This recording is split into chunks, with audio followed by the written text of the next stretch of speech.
Nó mì hao bằng ôn cầm rật. Ini cầm rật pi. Pi. Ini mì hao cầm rật mùi.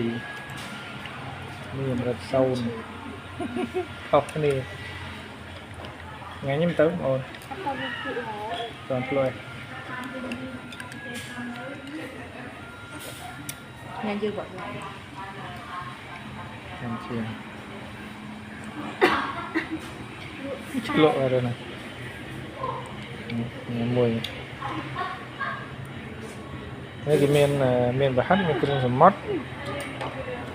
Miền mực. Trời ngay. Xem chưa nó bật ngay chứ ngay. Bật lại đâu cho.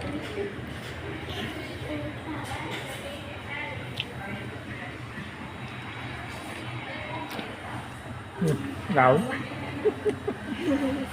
Được ham thì chút vậy. Nhằm mì hao. Ini nhằm mì thuần đá đấy, bữa ăn miền đạo hao ra này.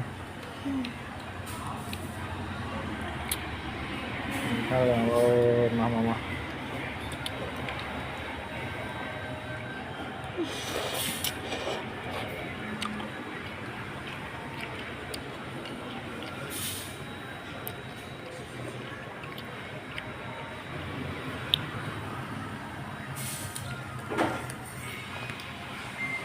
Mì hao.